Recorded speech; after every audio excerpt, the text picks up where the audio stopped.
Hi, this is Tim of the 1916 Company. Welcome and thanks for logging on. If you love this watch, email me. I am Team Mosso at thewatchbox.com. It's in the description below. Your purchase and pricing email question line for buying this or any watch you see on any of our platforms. Please reach out to me directly. I am Team Mosso at thewatchbox.com for pricing.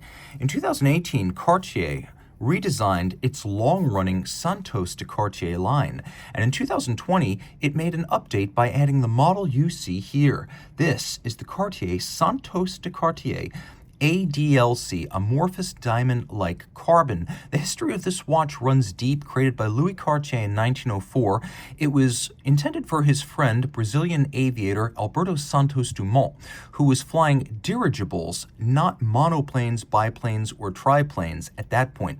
With what is essentially a blimp, it was necessary at the time to use both hands to control the unwieldy craft, and thus a wristwatch was necessary because Santos Dumont could not resort to his pocket to read a pocket watch. So the product was Cartier's first wristwatch, one of the first wristwatches made anywhere by any brand, and undoubtedly the first ever pilot's watch. What we have here is a fairly sporty take on it. Now, in terms of diameter, it is not round, but it measures 39.8 from side to side, not inclusive of the crown or the crown guards. It's thin at 9.3 millimeters thick, and from lug tip to lug tip, it measures 47.5 millimeters.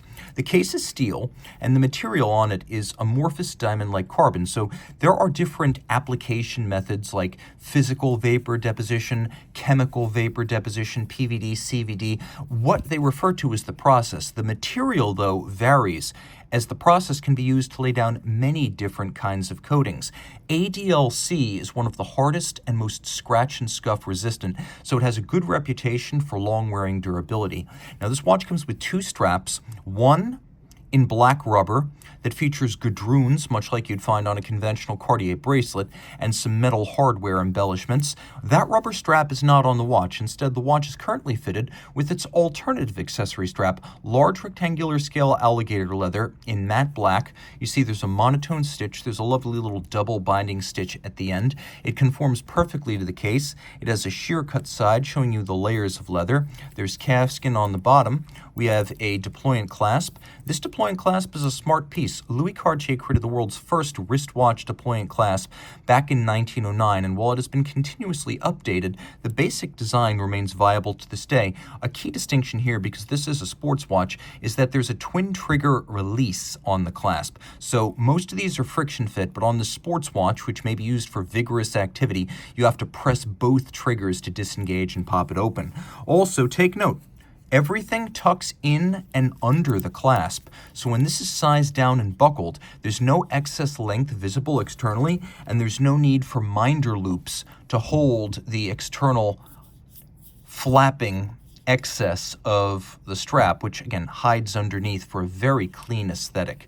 Now, there's another feature here that bears mentioning because it's brilliant. Cartier, with the Roadster in the 2000s, was a pioneer of quick-release strap systems, and so what we have here is called Quick Switch. It's a little spring and lever-based mechanism that makes swapping between the straps as simple as buckling your car seatbelt buckle or unbuckling it.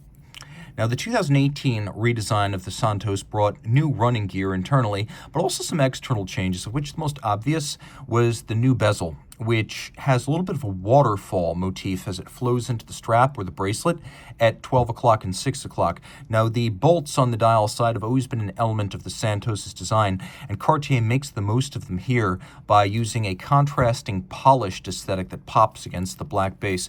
It's also important to note that you can have contrast even when you're using a monotone. So here you can see a contrast between polished DLC and satin finished or brushed DLC, and that finishing contrasts as well. You can also see that there's satination on the case hood, and that the bezel, which has a polished outer facet on each side, stands proud of the case. We have a little spindle that sits inside the faceted crown. It is a push-down crown. The watch is 100 meters water resistant, so swimming is not just possible, but encouraged.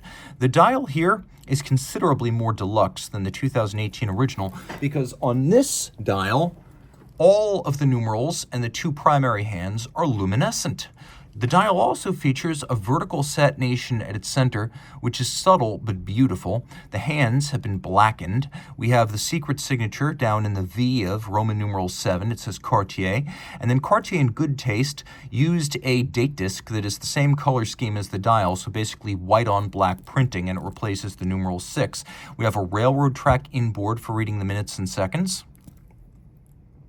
And then inside the case, we have Cartier caliber 1847 MC, a drop-in replacement for the well-traveled ETA 2892A2. It is Cartier's own automatic winding with a 42-hour power reserve. It includes both stop seconds, so you can stop the seconds hand and set the watch to the second against a reference time.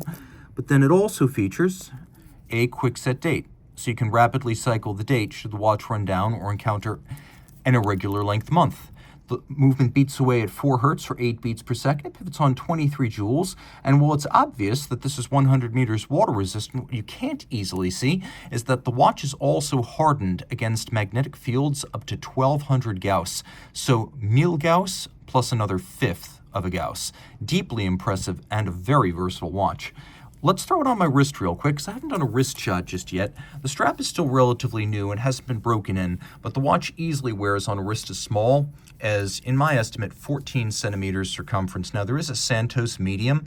If your wrist is smaller than 14 centimeters, I recommend you go with that. It is a very thin watch, and with a stepped case flank, it'll slide easily under a cuff. And you can see that even pulling it super tight, that exaggerates the width across the wrist, and yet the lugs are nowhere near the edge of my wrist. Rolling down the barrel one more time, look how much clearance I have between the edge of the lugs and the edge of my wrist. This watch fires on all cylinders. If you love it, reach out to me. I am T. Mosso at thewatchbox.com for pricing.